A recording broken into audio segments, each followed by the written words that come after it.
Rebonjour à tout le monde. Nous allons poursuivre avec notre cours de calcul des plaques et des coques que nous avons commencé la semaine passée. Je vais vous rappeler que le samedi, nous avions fini avec le premier chapitre qui était consacré à la théorie complète des plaques. Et là, nous étions en train d'étudier les équations différentielles des plaques épaisses dans les hypothèses de Reissner-Mendlin. À présent, nous allons commencer le deuxième chapitre qui est consacré à la théorie simplifiée des plaques, qui sera en fait le calcul des plaques minces. Tel que je l'ai dit à l'introduction, la grande partie des plaques que vous allez retrouver dans la pratique de l'ingénierie, ça sera des plaques minces. Voilà pourquoi est-ce que nous allons beaucoup plus nous concentrer sur cette partie. Et là, comme je le disais déjà, nous allons travailler dans les hypothèses de Kirchhoff-Love. Alors, une chose qu'il faut comprendre, c'est que ici, nous n'allons plus revenir sur les équations de base pour établir les équations dérivées partielles, d'autant plus que la théorie simplifiée des plaques n'est qu'un cas particulier de la théorie complète que nous avions établie au premier chapitre. En fait, c'est une simplification de la théorie de Reissner-Mendlin, car ici, on suppose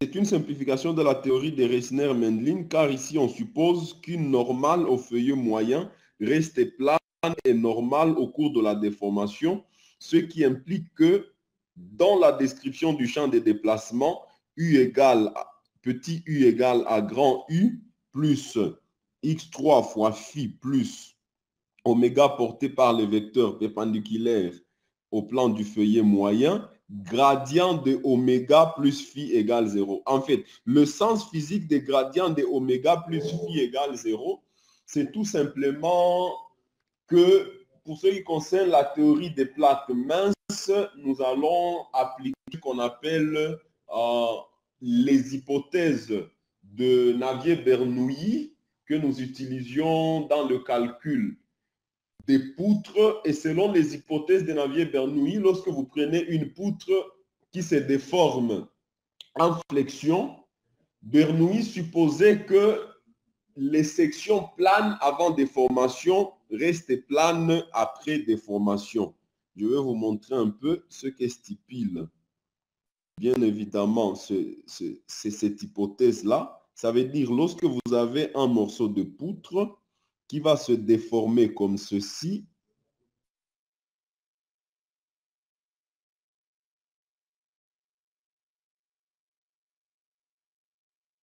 alors, Bernoulli dit tout simplement que les sections qui étaient planes avant déformation, ces sections vont demeurer planes après déformation. Donc, la poutre va se courber avec plus ou moins cette courbure, mais selon l'hypothèse de Navier-Bernoulli, les sections planes avant déformation demeurent planes après déformation.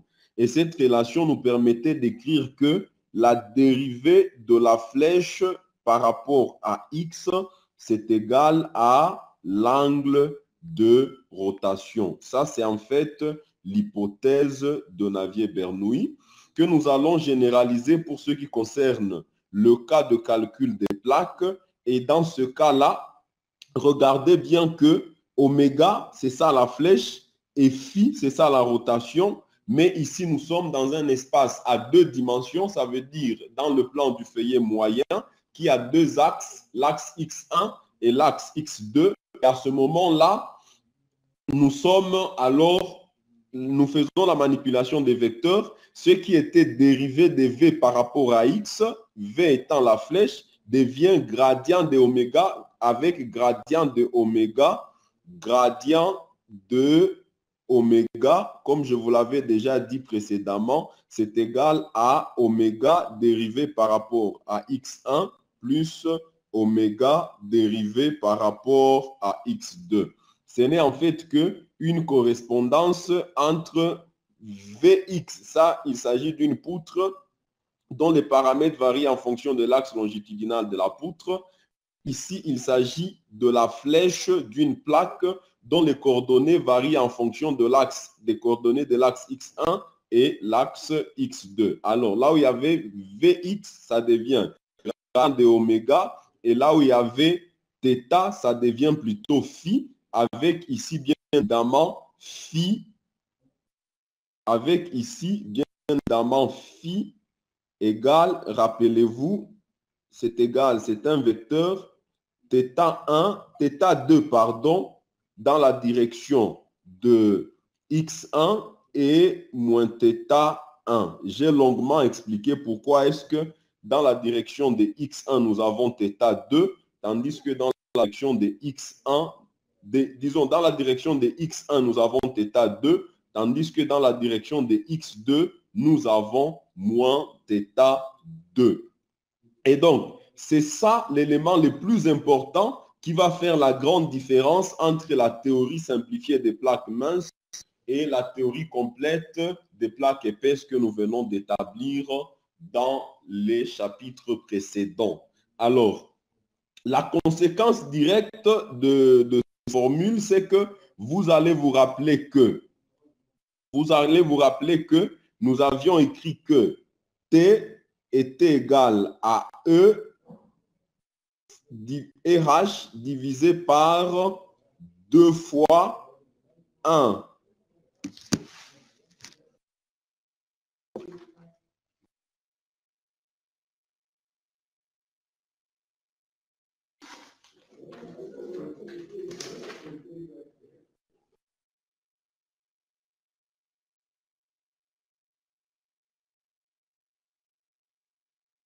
Divisé par 2 fois 1 plus nu qui multiplie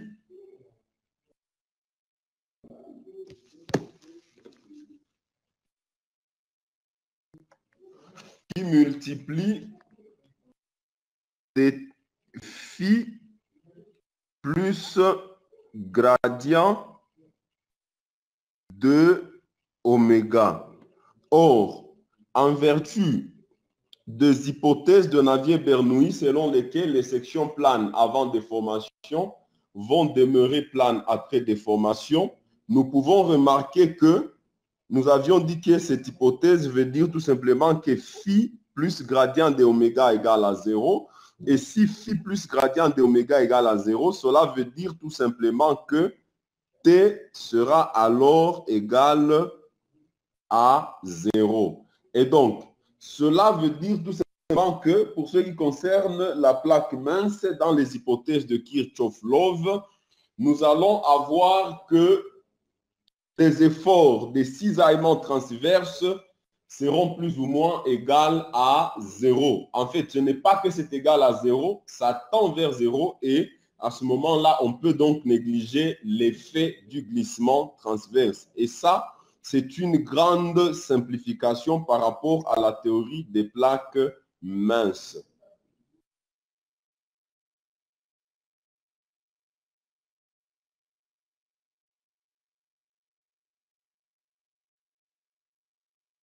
Alors, écrire que gradient oméga, disons phi, plus gradient de oméga égale à 0 veut dire tout simplement que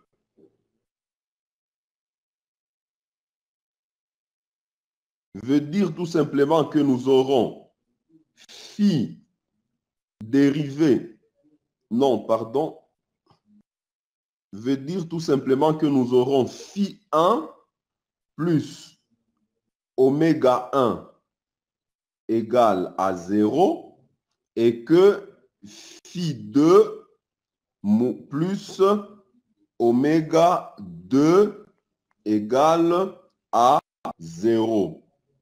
Or, nous savons que phi 1 c'est égal à θ2 et phi2, c'est égal moins θ1.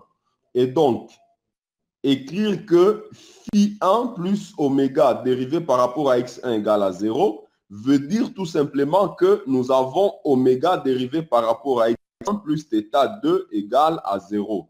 Ce qui peut nous permettre d'écrire que oméga dérivé par rapport à x1, c'est égal à moins θ2, ce qui va nous permettre d'écrire oméga dérivé par rapport à x1, dérivé encore par rapport à x1, ça veut dire oméga 1, 1, ça veut dire dérivé carré de oméga par rapport à x1 au carré, ça sera égal moins θ2 que nous dérivons par rapport à x1.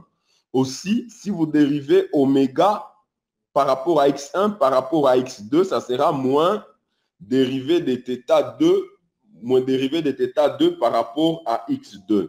La même chose si vous prenez l'expression phi2 plus oméga 2 égale à 0, ça sera oméga 2, phi 2 est égal moins θ1, donc oméga 2 moins θ1 égale à 0, ce qui nous permet d'avoir que oméga 2 c'est égal à θ1, ce qui nous permet d'écrire que si nous dérivons oméga 2 encore par rapport à x1, ça sera oméga 2, 1, c'est égal à θ en 1.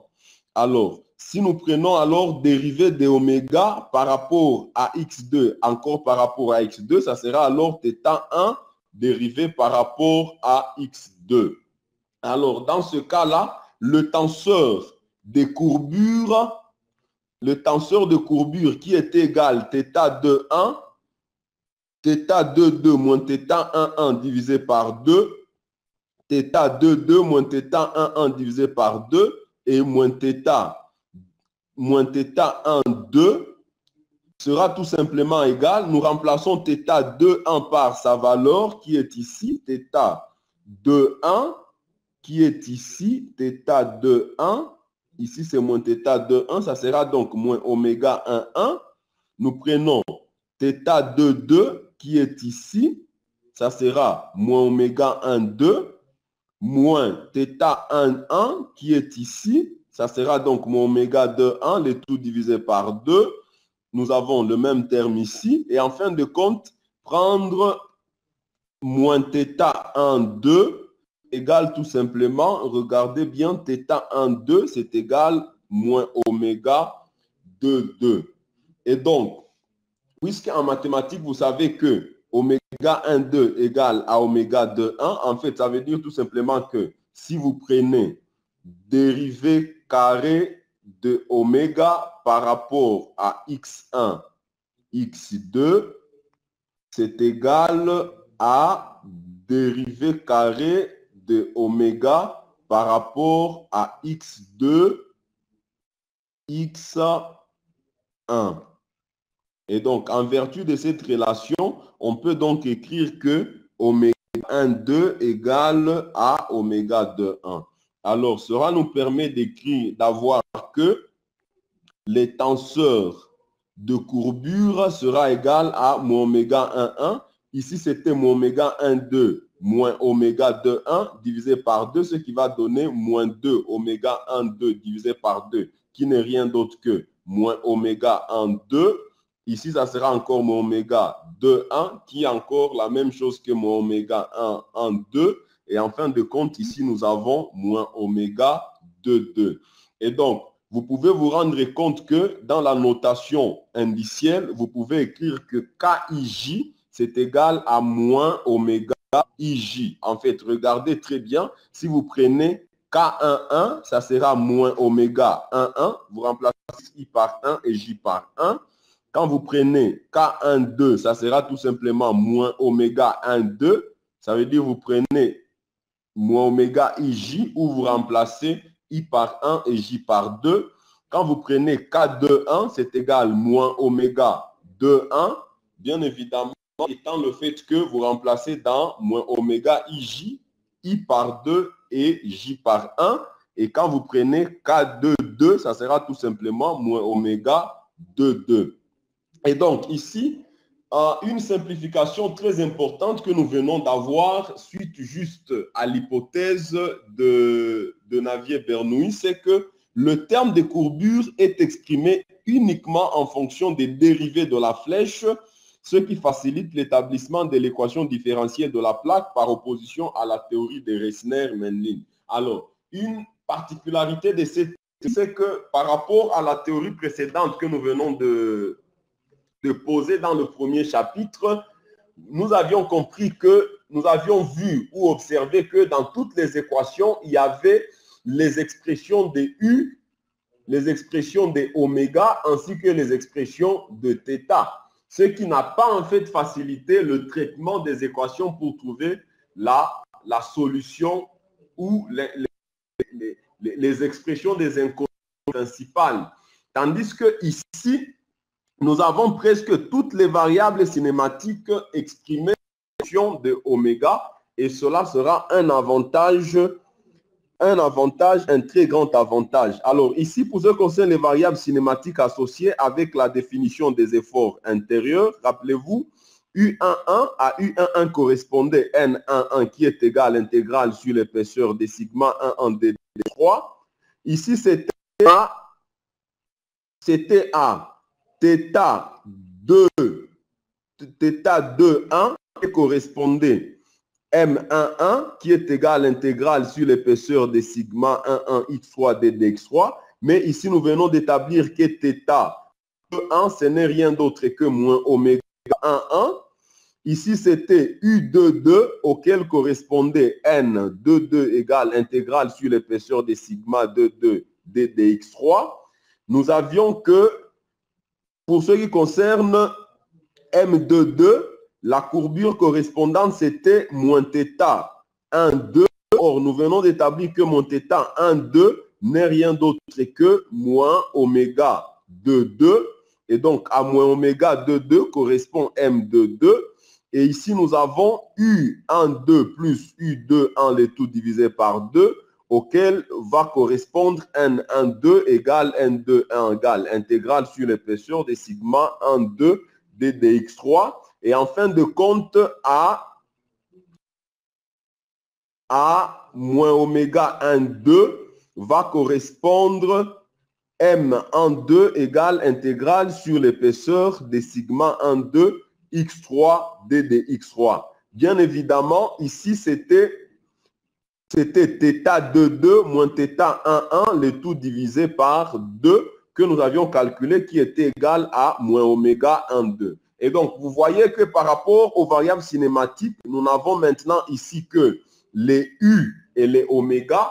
Et donc, le terme θ vient déjà d'être exprimé en fonction des oméga. Et cela sera un élément très important qui va nous faciliter le calcul des équations auxquelles nous avions abouti dans le chapitre précédent.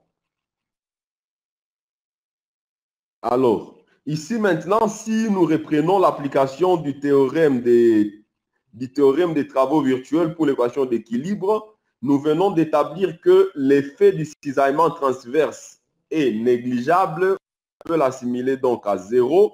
Et dans ce cas-là, les travaux des forces intérieures, qui sont des contraintes travaillant dans les déformations, ne sera rien d'autre que sigma 1,1 epsilon 1,1 plus sigma 2,2 2,2 plus 2 fois sigma 1,2 epsilon 1,2 dd oméga. Et à ce moment-là, nous pouvons que reprendre les mêmes équations en remplaçant tout simplement les θ par les dérivés des oméga tels que nous venons de le présenter. Et nous allons retrouver les résultats que voici. Donc, il n'y a rien de nouveau. Le traitement de ces termes-là, c'est la même logique que les traitements pour le premier chapitre, sauf que nous venons de passer les θ par leur correspondant par rapport à oméga. Ici, nous avions déjà cette équation. Nous avions que vous voyez voir, voilà, cette équation-ci, nous avions déjà établi que M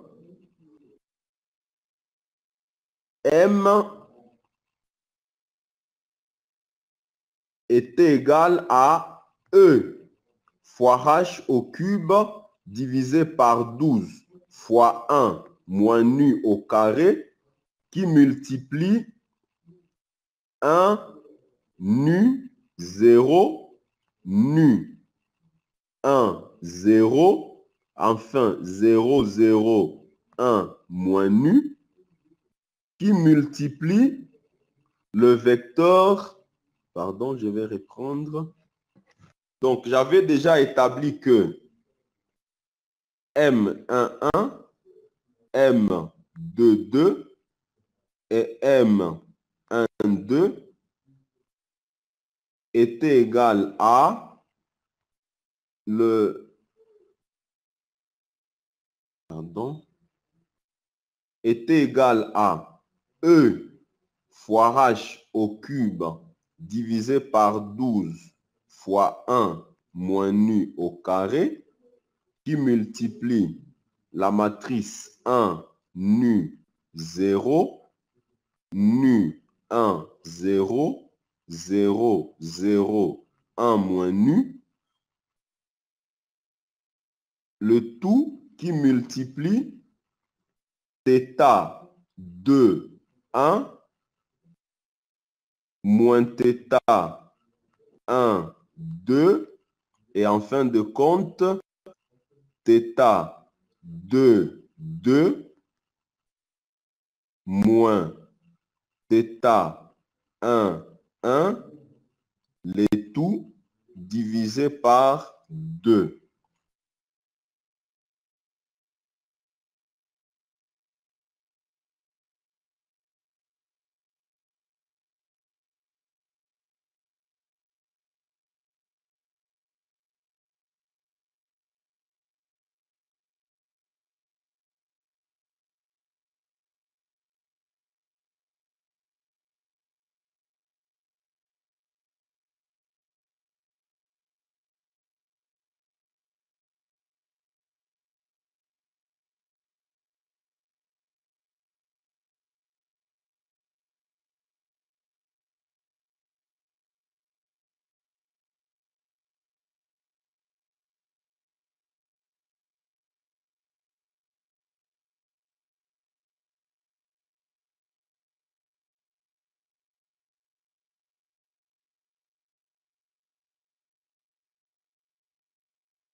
oméga sur ce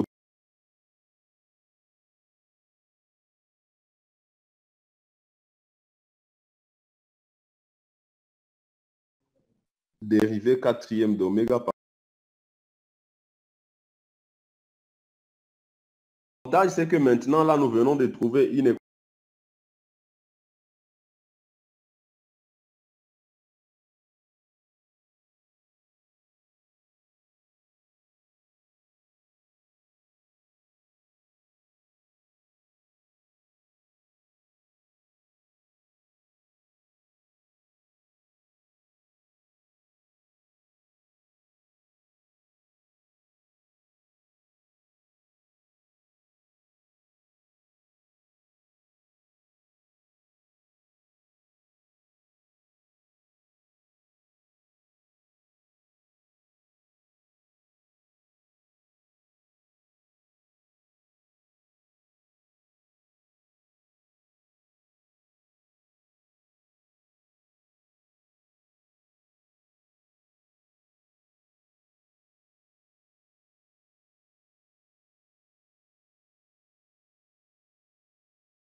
Et donc, nous venons tout simplement de démontrer que cette expression peut s'écrire moins d de double Laplacien de oméga plus P3 égale à 0 avec Laplacien de oméga égale oméga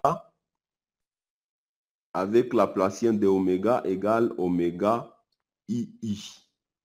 Et quand on a des indices répétés comme ceci, ça veut dire tout simplement qu'il s'agit d'une sommation. Et donc, on peut écrire sous forme développée Laplacien de oméga, c'est égal à oméga 1 plus oméga 2 2. C'est ça donc l'expression de Laplacien de oméga qu'il faut retenir.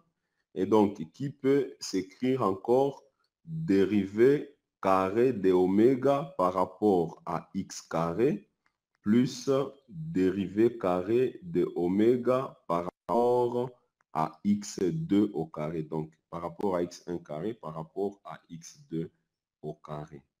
Et ça, c'est l'équation très importante qui s'écrit double Laplacien. Donc, cette équation-là, double Laplacien de oméga plus P3 égale à 0. De là, on peut donc tirer que le double Laplacien de oméga, c'est égal à P3 divisé par D. Avec P3, la densité surfacique de charge dans la direction perpendiculaire au plan du feuillet moyen.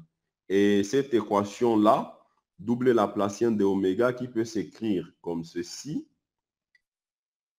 Double Laplacien de oméga égale à P3 sur D. C'est ce qu'on appelle l'équation de Lagrange. C'est l'équation différentielle générale de la plaque mince. Alors, c'est l'équation différentielle générale de la plaque mince. Mais comme je vous l'avais dit à l'introduction, la grande majorité des plaques qu'on rencontre dans la pratique, ce sont des plaques minces. C'est ainsi que dans beaucoup de littérature où vous allez lire, on va vous dire que l'équation de la plaque de Lagrange, c'est l'équation qui gouverne disons, c'est l'équation différentielle générale de la plaque tout court, mais en toute rigueur, nous venons de démontrer qu'en réalité, c'est l'équation générale qui gouverne la théorie simplifiée de la plaque, ça veut dire la théorie de la plaque mince. Et donc, l'avantage, c'est que maintenant, là, nous venons de trouver une équation différentielle qu'on peut être à mesure de résoudre facilement. Et cette équation-là, elle peut s'écrire dans le système de coordonnées que nous venons de présenter. Rentrons un peu ici. Vous allez voir que Laplacien de oméga, je l'avais écrit que c'était égal à oméga 1, 1, oméga 2, 2. Mais quand vous écrivez double Laplacien de oméga, ça sera Laplacien de oméga, qui sera rien d'autre que oméga 1, 1 plus oméga 2, 2 dérivé par rapport à x1, 1 plus oméga 2, 1 plus oméga 2, 2 dérivé par rapport à x2, 2.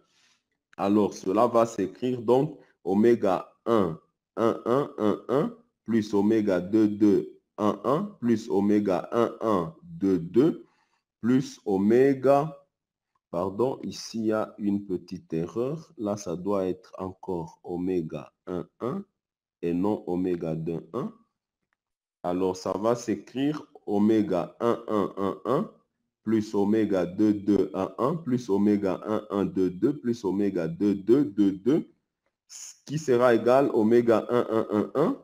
Quand vous prenez oméga 2, 2, 1, 1 et oméga 1, 1, 2, 2, c'est la même chose que oméga 1, 1, 2, 2. Et donc, nous aurons deux fois ce terme, plus 2 fois oméga 1, 1, 2, 2, plus oméga 2, 2, 2, 2. Alors, donc l'équation générale de la plaque va simplement s'écrire moins d fois oméga 1, 1, 1, 1, 1, 1, 1, plus 2 fois oméga 1, 1, 2, plus 2 fois plus oméga 2, 2, 2, 2, plus P3 égale à 0. Mais les oméga 1, 1, 1, 1, 1, 1, ce n'est rien d'autre que la dérivée quatrième de oméga par rapport à x1 au carré, par rapport à x2 au carré. Oh, pardon, excusez un peu.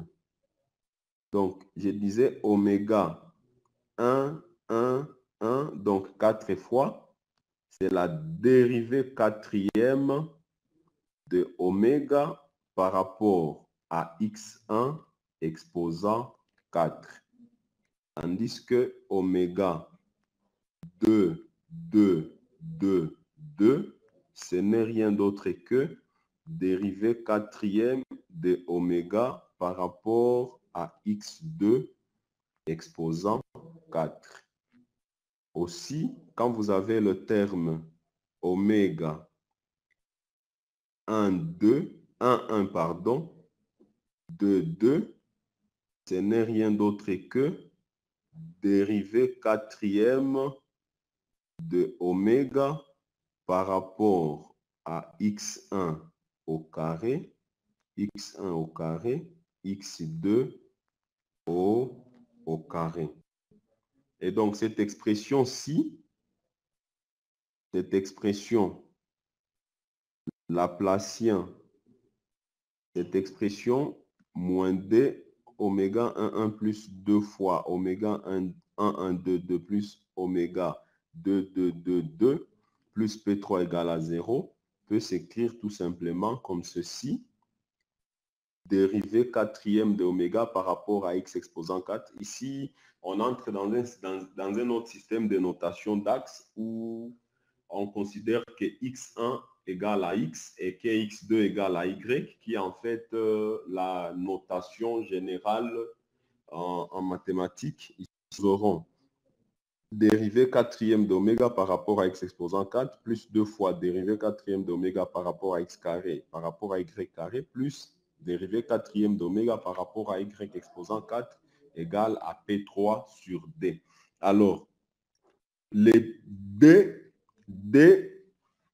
l'expression de D est égale à EH au cube divisé par 12 fois 1 moins nu au carré. Et le D s'appelle le coefficient de hauteur de la plaque. Ce qu'on peut comparer par analogie avec la théorie de la poutre, c'était égal à E. C'était égal à EI. EI avec EI, disons, les là, c'était égal dans la théorie de la poutre à EI avec I, le moment d'inertie. Ici, on va parler de coefficient de raideur de la plaque. Donc, l'équation ci-dessus est l'équation fondamentale de la flexion des plaques. Comme dans tout problème de mécanique structurelle, l'inconnu principal chez les champs de déplacement, qui est ici la flèche oméga. Il s'agit donc de la charge, il s'agit donc de charger une plaque par P3, P3 étant une densité surfacique des charges dans la direction perpendiculaire à l'axe, disons dans la direction perpendiculaire au plan du feuillet moyen, d'intégrer l'équation de Lagrange pour trouver alors le champ de déplacement. Et quand vous avez le champ de déplacement, vous pouvez alors en déduire les inconnus secondaires qui sont les forces internes ou contraintes généralisées M, T et N. Et donc, c'est la même démarche que pour ce qui concerne la poutre, sauf qu'ici, nous avons plutôt une équation aux dérivées partielles qu'on appelait une EDP. Alors, il faudrait donc maintenant utiliser les théories mathématiques pour intégrer cette équation différentielle afin de retrouver l'expression de oméga correspondant à différents types de chargement. Alors, comme vous le voyez, c'est une équation différentielle très complexe. Et il y a certains auteurs qui ont proposé différentes solutions selon différents types de problèmes et surtout selon différentes conditions limites. Rappelez-vous, je vous avais dit qu'un élément très important dans l'intégration de l'équation différentielle du système, c'est que nous devons prendre en compte les conditions aux limites. Alors, ainsi, il y a par exemple Navier qui a proposé une solution. Il a proposé une solution à l'équation de Lagrange pour une plaque simplement appuyée sur son contour. Ça veut dire nous considérons une plaque qui est simplement appuyée sur son contour. Et Navier a proposé une solution sous forme de série. La série, donc, il a proposé que oméga de xy égale à somme sur m, somme sur n de AMN, sinus de m pi x sur A, sinus de n pi y sur B, avec AMN avec AMN égale à BMN fois A exposant 4 divisé par D pi exposant 4 fois M carré plus alpha carré et le tout au carré, avec alpha égale A sur B, toujours inférieur à 1. Ça veut dire que dans la définition de la plaque rectangulaire, nous allons toujours considérer A comme le plus petit côté et B comme le grand côté. Et BMN est égal à 4 sur AB intégrale de 0 à A fois intégrale 0 à A intégrale de 0 à B de qui de xy sinus de M pi x sur A sinus de n pi y sur B fois d de x d de y. Et donc, lorsque vous avez un problème d'une plaque qui est simplement appuyée, l'équation de la flèche, selon que présentée par Navier, elle se présente comme ceci. Oméga de xy, c'est égal à somme m, somme n de AMN sinus m pi x sur A fois sinus de n pi y sur B, avec AMN qui est égal à BMN, A exposant 4 divisé par cette expression-ci, et BMN qui se calcule par cette expression. Et dans cette expression, les qui de xy, c'est tout simplement l'expression de la charge extérieure qui s'applique sur la structure dans la direction perpendiculaire au plan du feuillet moyen. Alors, avec cette solution, analytiquement, vous pouvez voir que, je vous avais dit que le théorème des travaux virtuels dit que dans un champ cinématiquement admissible, et par cinématiquement admissible, je disais qu'il faut comprendre tout simplement que c'est un champ de déplacement virtuel. Virtuel veut dire un champ imaginaire qui doit respecter des conditions. La première condition, c'est que ce champ doit être continu. Et la deuxième condition, c'est que ce champ doit respecter les conditions limites. Et donc, la continuité, elle est plus ou moins vérifiée parce qu'il s'agit des fonctions sinus et sinus. Et elles seront des fonctions, ce sont des fonctions qui sont continues. Et donc, il faut maintenant vérifier la deuxième condition. Est-ce qu'elle vérifie les conditions limites? Par rapport aux conditions limites telles que vous le voyez, il faut juste venir ici, vous remplacez x par 0, c'est-à-dire sur ce bord ici, il s'agit d'un bord où x égale à 0. Est-ce qu'en remplaçant x par 0 dans cette expression, vous aurez AMN sinus de 0 fois sinus de n pi y sur b. Sinus de 0, c'est égal à 0. Donc, vous allez trouver que sur ce bord-ci, oméga égale à 0, ce qui est bien vérifié parce qu'on dit que c'est simplement appuyé. Vérifier l'autre condition à vérifier, c'est de vérifier que oméga sur ce bord-ci, or ce bord-ci, c'est un bord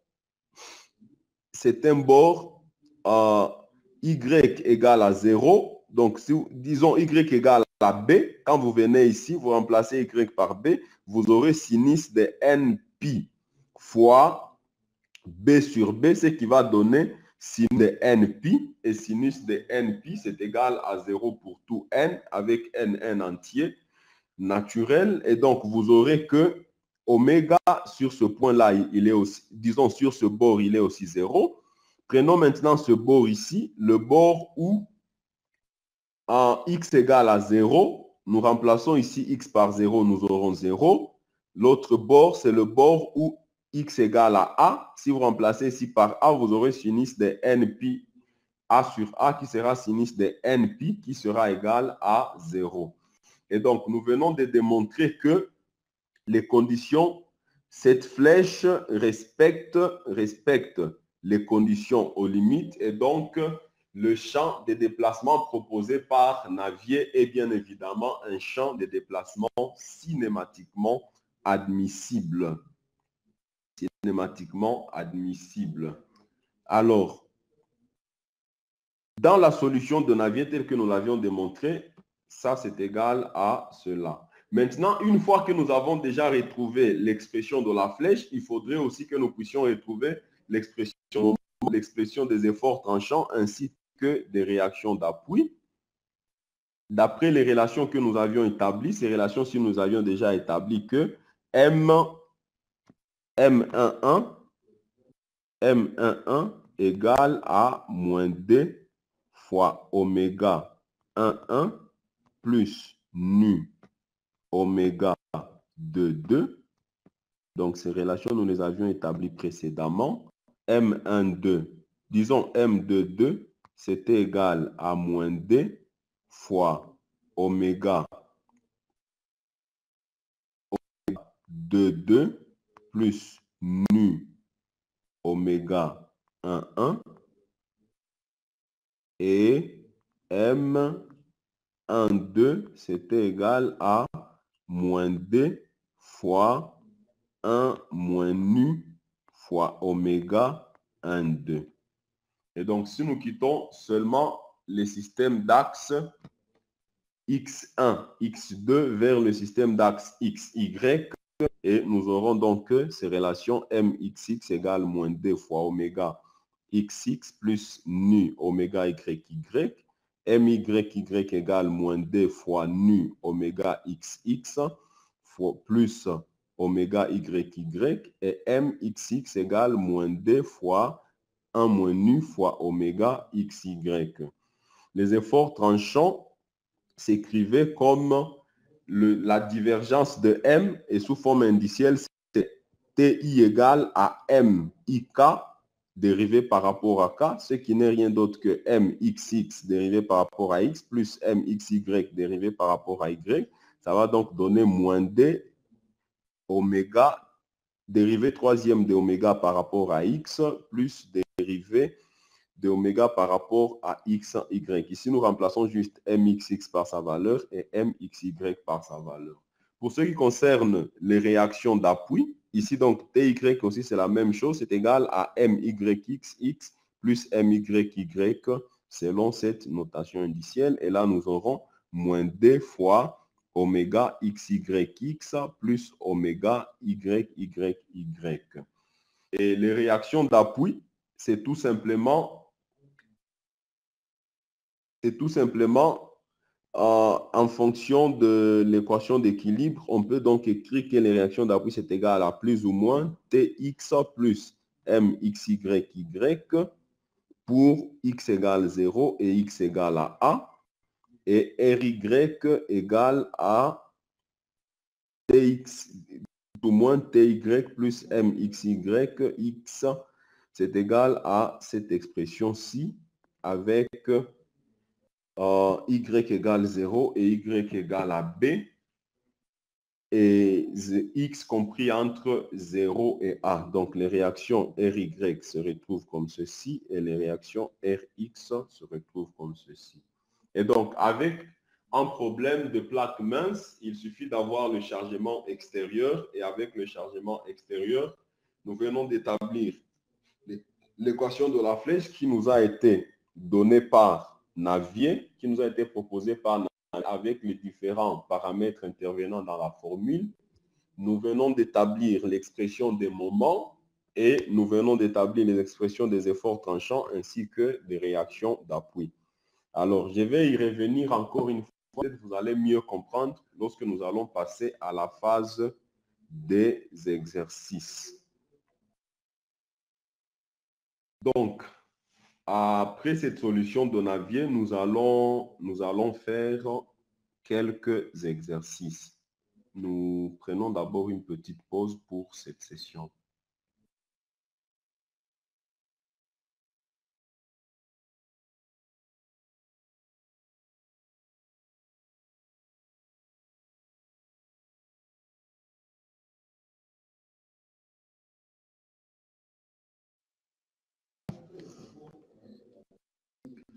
Dans la séance précédente, nous venons juste d'établir les équations différentielles de la théorie des plaques minces dans les hypothèses de Kirchhoff-Love, et nous avions retrouvé comme équation gouvernante de la plaque ce qu'on a appelé l'équation de Lagrange, et nous avions, pour le cas de la solution de Navier, considéré une plaque qui est simplement appuyer sur ces 4 pourtours, pour laquelle type de plaque, Navier nous a proposé une solution sous forme de série en donnant les formules qui nous permettent de déterminer tous les paramètres qui interviennent dans cette formule.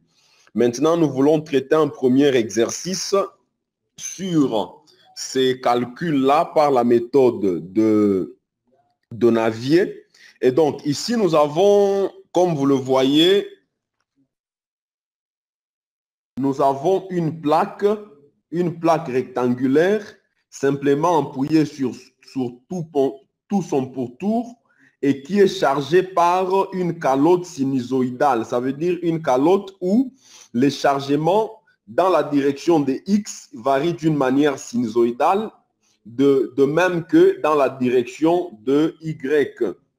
Et l'équation de cette calotte sinusoïdale se présente comme qui de xy égale à qui 0 sinus de pi x sur A fois sinus de pi y sur B.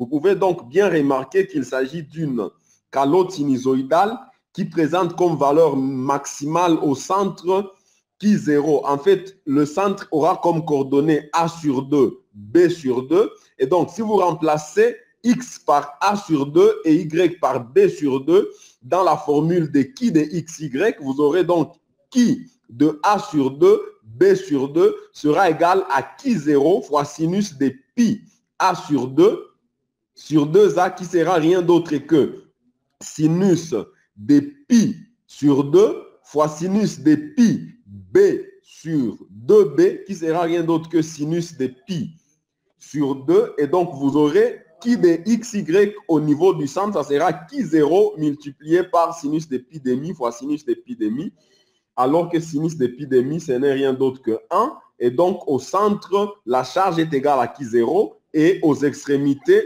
les charges seront nulles.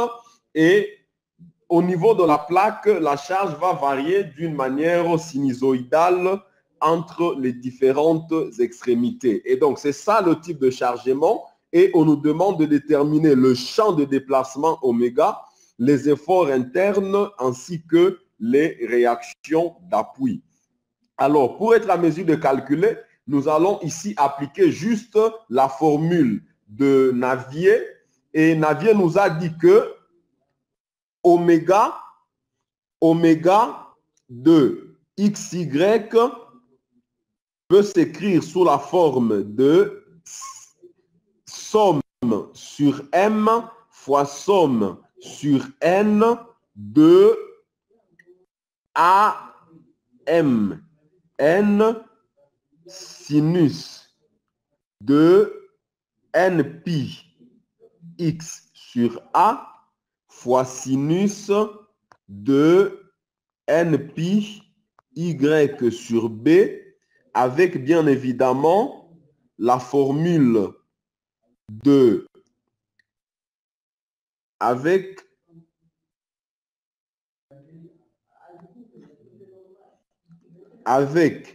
AMN égale à BMN A exposant 4 sur D fois pi exposant 4 M carré plus alpha carré N carré le tout au carré. Et BMN égale à 4 sur AB intégrale de 0 à A intégrale de 0 à B de qui de XY sinus de M pi X sur A sinus de N pi Y sur B d de X, d de Y. Et donc ici, il nous suffit juste de calculer AMN et BMN et remplacer dans l'expression de la série pour déterminer l'équation, pour déterminer l'expression de oméga. Et une fois que nous avons l'expression de oméga, nous pouvons alors déterminer MXX, MYY, MXY, les efforts tranchants ainsi que les réactions aux appuis.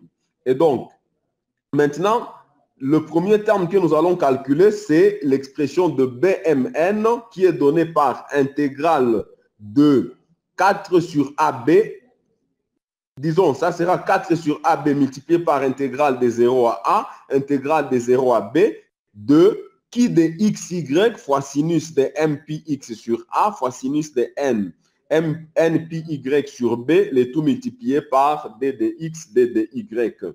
Alors, nous allons juste appliquer cette formule. Nous remplaçons qui de xy par sa valeur, qui n'est rien d'autre que qui 0 fois sinus de m pi x sur a, sinus de n pi y sur b, et nous calculons b de mn. Alors, ça va s'écrire intégrale. Nous pouvons décomposer cette intégrale double en une intégrale avec les termes de x et une intégrale avec les termes de y. Et là, qui 0, comme c'est une constante, il peut quitter les termes intégral et nous aurons donc b de mn égale à 4 qui 0 divisé par ab fois intégrale de 0 à a de sinus m pi x sur a, sinus de n pi, sinus de m pi x sur a d dx qui multiplie sinus de pi y sur b fois sinus de n pi y sur b d de y.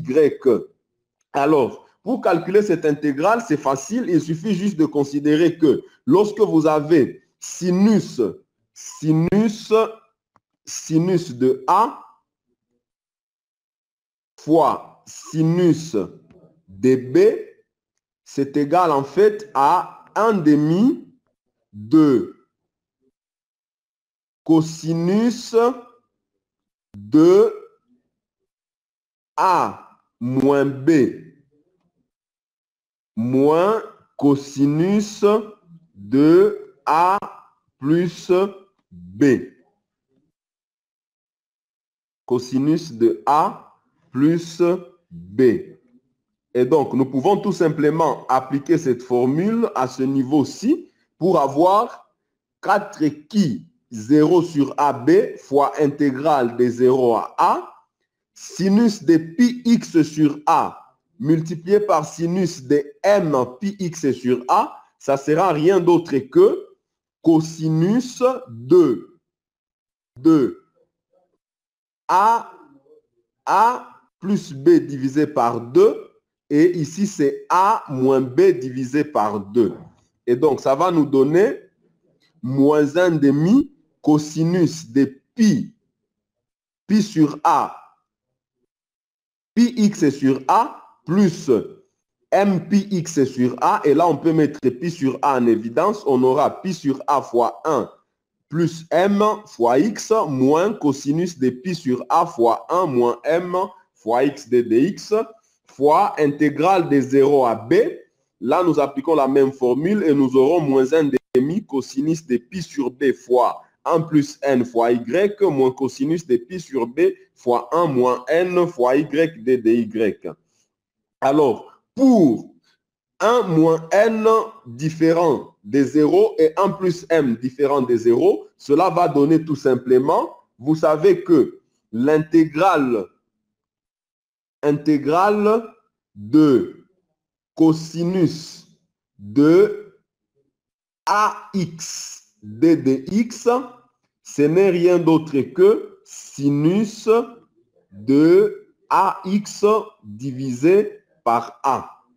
Et donc, ici, nous aurons que intégrale de cosinus de pi a fois 1 plus m fois x sera tout simplement égal 1 sur 1 plus m sur multiplié par pi sur a qui multiplie sinus de 1 plus m fois pi x sur a moins cette intégrale ici sera aussi la même formule, 1 divisé par pi sur a fois 1 moins n fois sinus de pi a fois 1 moins n x de 0 à a multiplié par, ici, cette intégrale, nous utilisons la même formule, ça sera égal 1 sur 1 plus n fois pi sur b, sinus d'un 1 plus n fois pi y sur b, moins 1 sur 1 moins n fois pi sur b, fois sinus de pi sur b, 1 moins n fois y. Et là, nous allons de 0 à b. Alors, ici, il faut considérer qu'il y a deux cas possibles. Dans un premier cas où n, 1 moins m, est égal à 0, nous ne pouvons plus utiliser cette expression, mais nous allons rentrer plutôt ici. Et là, nous aurons 0. Et pour m 1 moins m différent de 0, alors nous pouvons utiliser cette formule. Ainsi, pour le cas où m égale à n égale à 1, nous aurons donc que, ici nous aurons l'expression de B11, parce que rappelez-vous, nous avons m, b de mn, c'est égal à cette intégrale où il y a m et n. Donc pour calculer, lorsque le cas m égale à n égale à 1, nous aurons que B11, ça sera égal à 4 qui 0 divisé par AB multiplié par intégrale de 0 à A. Remarquez ici, nous aurons que, pour ce qui concerne le terme, le premier terme ici, nous aurons que sinus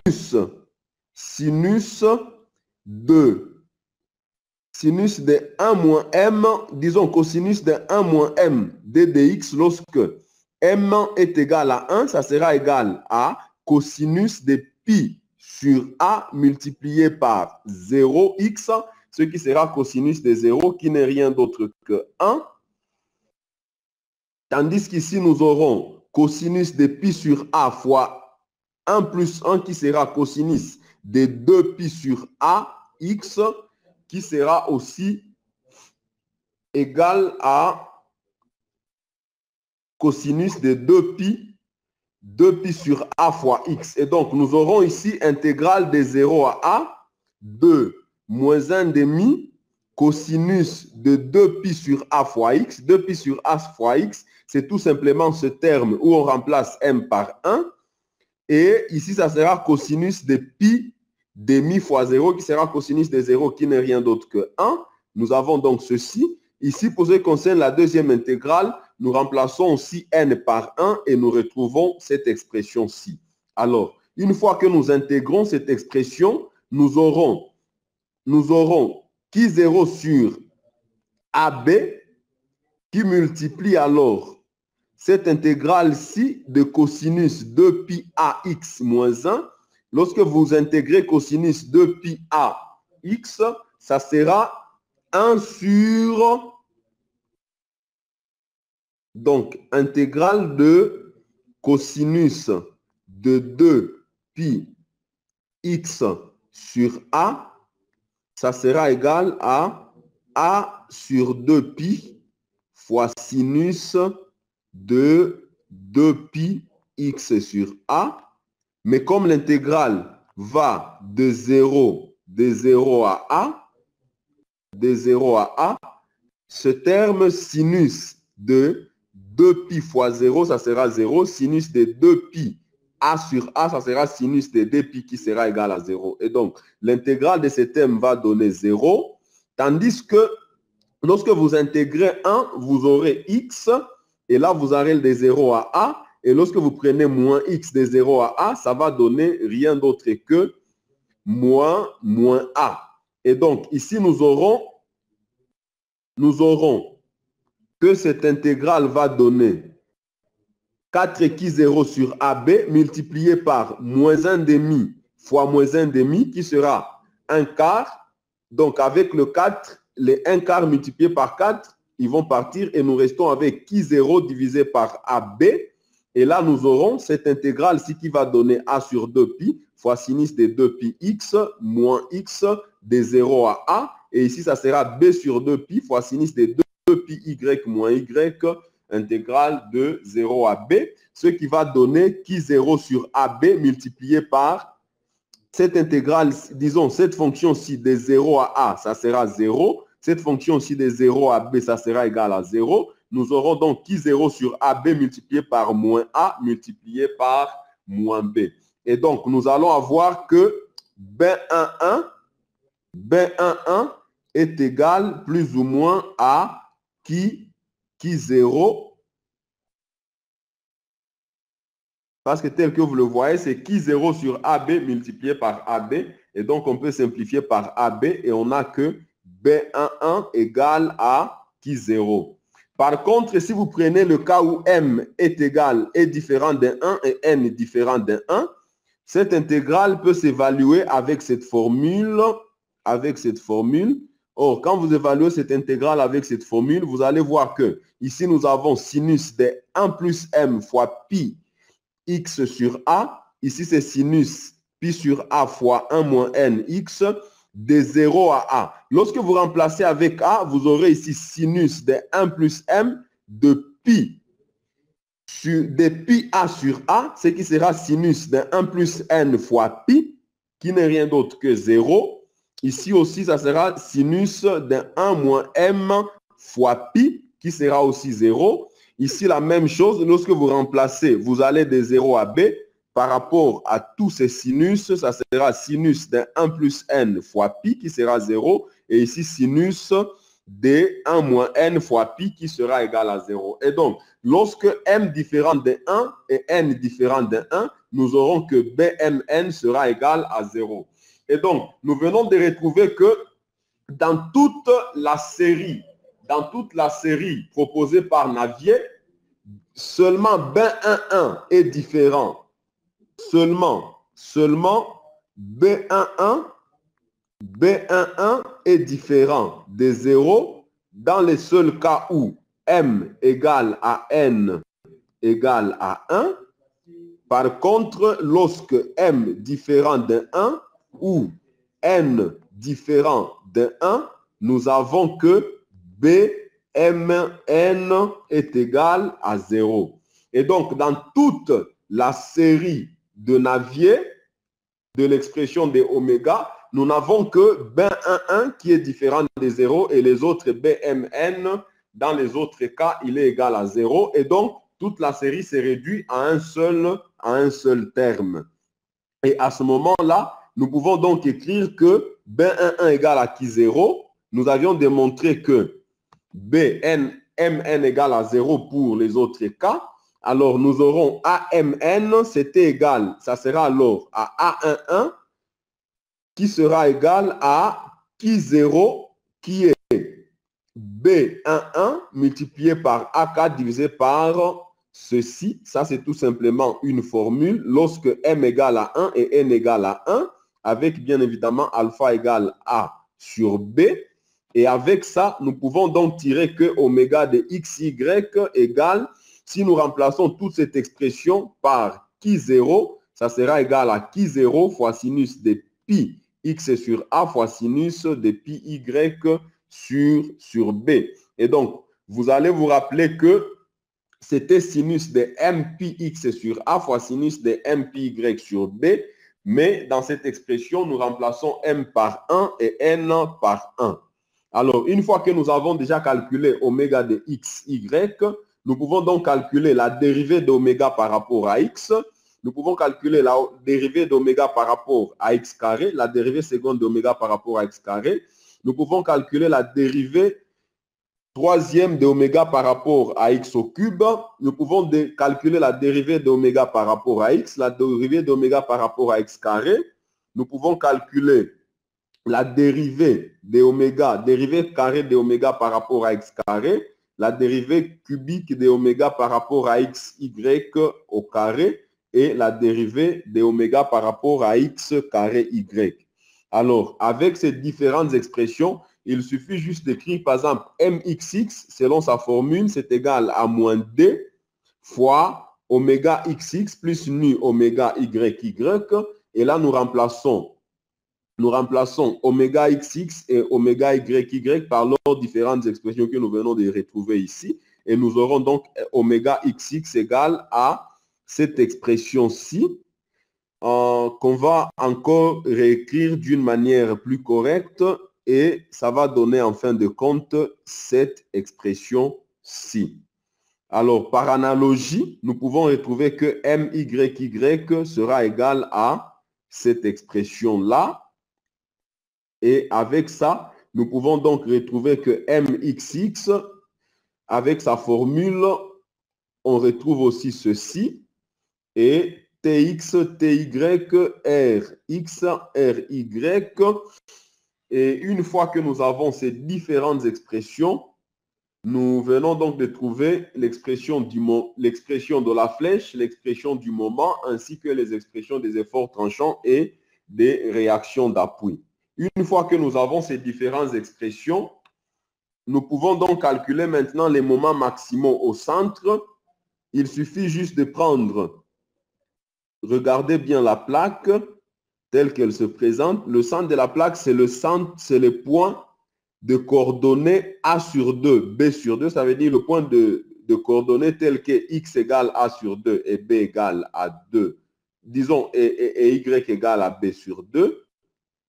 Et donc, avec ça, nous pouvons calculer l'expression du moment selon X, du moment dans la direction de XX au point A sur 2, B sur 2, ça sera les moments maximaux et ça va donner cette expression où nous remplaçons tout simplement dans l'expression de MXX, dans cette expression de MXX, nous remplaçons X par A sur 2 et Y par B sur 2. Nous aurons donc sinus de pi sur A, disons sinus de pi sur 2 et sinus de pi sur 2 qui sera 1 fois 1. Et là, nous allons rester avec MXX max qui sera égal à cette expression-là. Donc, nous avons MXX max qui est égal à qui 0 a carré sur pi au carré multiplié par 1 plus alpha carré nu divisé par 1 plus nu au carré le tout au carré. Tandis que MYY sera égal à qui 0 fois a au carré sur pi au carré fois nu plus alpha carré divisé par 1 plus alpha carré, le tout au carré. Donc, nous venons de calculer l'expression de la flèche, du moment maximal, ainsi que des efforts tranchants et des réactions d'appui pour ce qui concerne le cas d'une plaque simplement empouillée et chargée par une calotte sinusoïdale. Alors, nous pouvons considérer quelques cas particuliers. Le cas où, par exemple, alpha égale à 1 et nu égale 0 sur 0,3. Dans ce cas-là, MXX max sera égal à cette expression-ci. Et MYY max sera égal à cette expression. Et avec ça, nous pouvons donc comparer et retrouver que MXX max égale à MYY max. Par contre, prenons le cas où alpha égale à 1 sur 4 et nu toujours égale 0,3. Nous aurons MXX égale à qui 0 fois A carré multiplié par tout ça, où vous remplacez alpha par 1 sur 4 et nu par 0,3 et vous retrouvez l'expression 0,09 qui 0 A au carré. Et pour MYY max, vous retrouvez l'expression 0,032 qui 0 A au carré. Alors, une remarque, c'est que vous allez remarquer que pour ce qui concerne alpha égale à 1, rappelez-vous que alpha, c'est égal à A sur B. Ça veut dire qu'il s'agit d'une plaque carrée avec les deux longueurs égales. Dans ce cas-là, vous avez que MXX est égal à MYY. Et donc, à ce moment-là, on dit que la plaque travaille dans les deux sens, dans la direction de X et dans la direction de Y. Par contre, lorsque alpha égale à 1 sur 4, ça veut dire que lorsque A est inférieur à B, avec donc A égale à tout simplement B sur 4, vous remarquez que MXX est égal à 0,09 qui 0 A au carré, tandis que MYY égale 0,032 qui 0 A au carré. Et donc, on retrouve que MYY est de loin plus de 30 fois inférieur à MXX.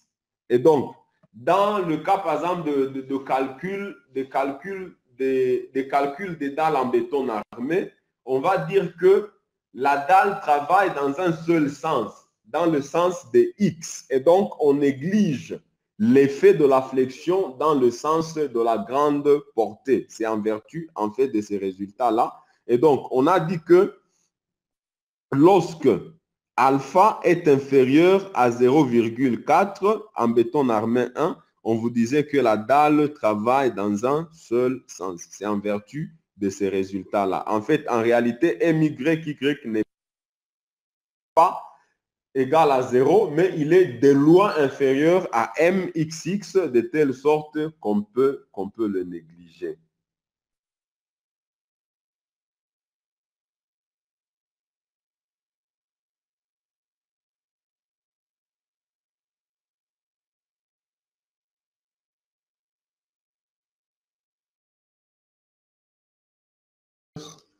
En deuxième exercice, où nous allons considérer une dalle.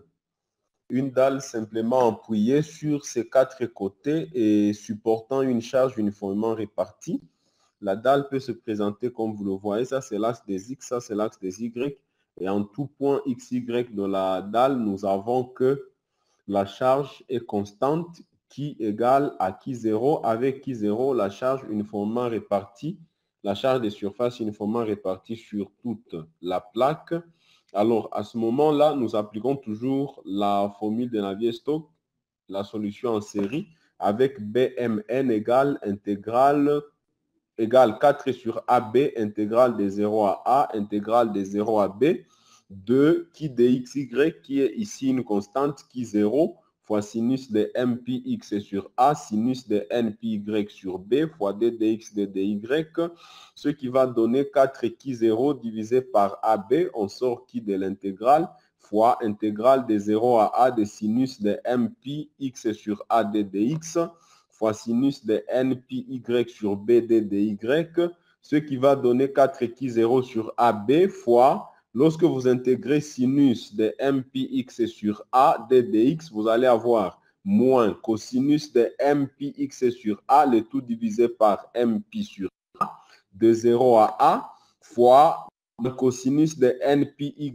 sur B sur np sur B, pardon, sur np sur B de 0 à B, ce qui va donner 4 qui 0 sur AB multiplié par A sur MP.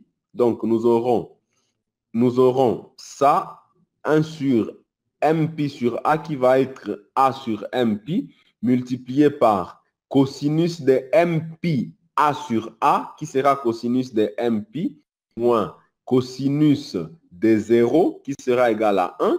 Et ici, nous aurons B sur NP fois cosinus de NP moins 1. Alors, le moins d'ici avec le moins d'ici, quand il se multiplie, ça va devenir plus, qui donne ceci et cela. Ce qui va nous donner 4 qui 0 sur AB multiplié par AB divisé par MN pi au carré multiplié par 1 moins cosinus de MP fois 1 moins cosinus de NP. Mais il faut bien observer, lorsque vous avez MP ou NP, regardez dans ce cercle trigonométrique, lorsque M est pair, ça veut dire M égale 0, M égale 2, M égale 4 et 6, ainsi de suite. Nous aurons 0, 2 pi, 4 pi, 6 pi, ce qui sera confondu avec 0. Et lorsque M est impair, nous aurons M égale 1, 3, 5, ainsi de suite. Et là, nous aurons pi, 3 pi, 5 pi, qui est confondu avec ce point sur le cercle trigonométrique. Et donc, lorsque M est pair, nous avons que cosinus de MP égale à 1.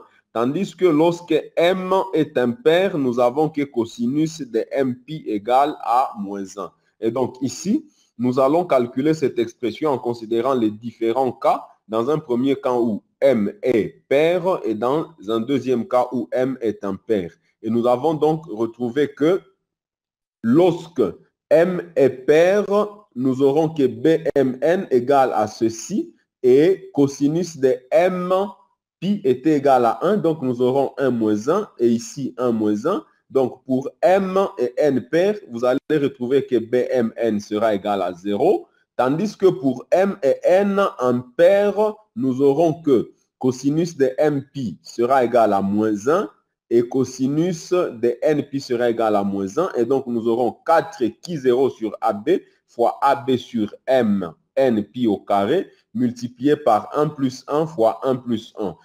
1 plus 1, c'est 2. 1 plus 1, c'est 2. Donc, nous avons 2 fois 2 qui fait 4. Avec le 4 ici, nous aurons donc que BMN sera égal à 16 qui 0 sur MN multiplié par pi au carré, ce qui nous permet d'écrire que AMN qui est égal à BMN fois A exposant 4 sur D pi exposant 4 M carré plus N carré alpha carré le tout au carré, ça va nous donner que AMN sera égal à ceci, c'est qu'on peut encore réécrire sous cette forme. Alors avec ça, nous savons que oméga de xy, c'est égal à la sommation sur m, sommation sur n de AMN sinus m pi x sur a sinus n pi y sur b. Et donc, nous allons remplacer ici AMN par sa valeur. Nous venons de démontrer que AMN égale à 0 pour m et n paires, tandis que AMN égale à cette expression pour m et n impaires. Et donc, ici, nous avons une somme sur les m impaires, une somme sur les n impaires de 16 qui 0 a exposant 4 sur d pi exposant 6 mn fois m carré plus n carré plus alpha carré n carré, le tout au carré, fois sinus de mx sur a fois sinus de n pi y sur b.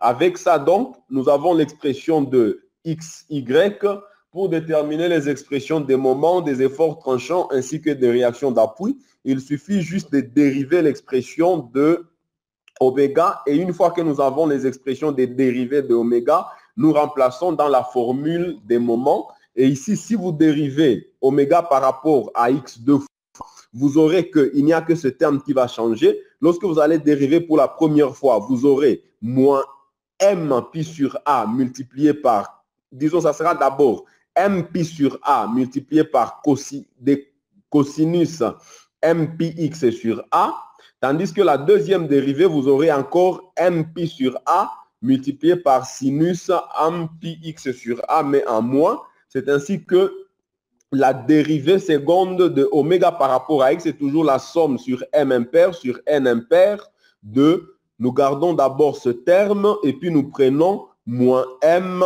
carré pi carré divisé par a carré et nous gardons les termes sinus m pi x sur a sinus n pi y sur b. Ce qu'on peut écrire encore de cette manière, moins qui 0 a au carré m carré, là nous simplifions a exposant 4 avec a carré, m carré divisé par d pi exposant 4 m n fois m carré plus alpha carré n carré le tout au carré. Et donc nous venons aussi de simplifier pi exposant 6 avec pi au carré fois sinus m pi x sur a sinus n pi y sur b. Oméga xx sera égal somme sur m impair sur n impair de moins 16 qui 0 a exposant 4 n au carré divisé par d pi exposant 4 mn m carré n carré m carré plus alpha n carré le tout au carré fois b au carré fois sinus de m pi x sinus de n pi y, qui va donner somme sur m impair, somme sur n impair. Nous avons ici a exposant 4 qui peut s'écrire comme a carré fois a carré. Et nous aurons a carré divisé par b carré qui n'est rien d'autre que alpha au carré. Et donc, cela va nous permettre d'avoir 16 qui 0 carré fois alpha carré n carré divisé par d pi exposant 4 fois mn fois m carré plus n alpha carré n carré le tout au carré fois sinus m pi x sur a sinus n pi y sur b. Avec ça, nous pouvons écrire l'expression de mxx, ça sera égal moins d fois oméga xx plus nu oméga yy, ce qui va donner somme sur m impair sur n impair de 16 qui 0 a au carré divisé par pi carré m, pi exposant 4 mn fois m carré plus alpha carré n carré le tout au carré qui multiplie m carré plus nu alpha carré n carré fois sinus m pi x sur a fois sinus de n pi y sur b. Et donc, alors, par analogie, nous pouvons ainsi calculer aussi MYY et vérifier que c'est égal à la somme sur M impair, somme sur N impair de 16 qui A aurait divisé par pi exposant 4 mn fois m carré plus alpha carré n carré le tout au carré, plus multiplié par nu m carré plus s'il vous plaît, il y a un alpha carré qui est omis à ce niveau-là. Alpha, donc c'est nu m carré plus alpha carré n carré. Et je crois le même terme doit avoir été omis ici. Non, non, ici c'est très bien. Donc c'est m carré plus nu alpha carré n carré. Ici, ça sera nu m carré plus alpha carré plus alpha carré n carré. Donc ce terme-ci, c'est nu m carré plus alpha carré n au carré.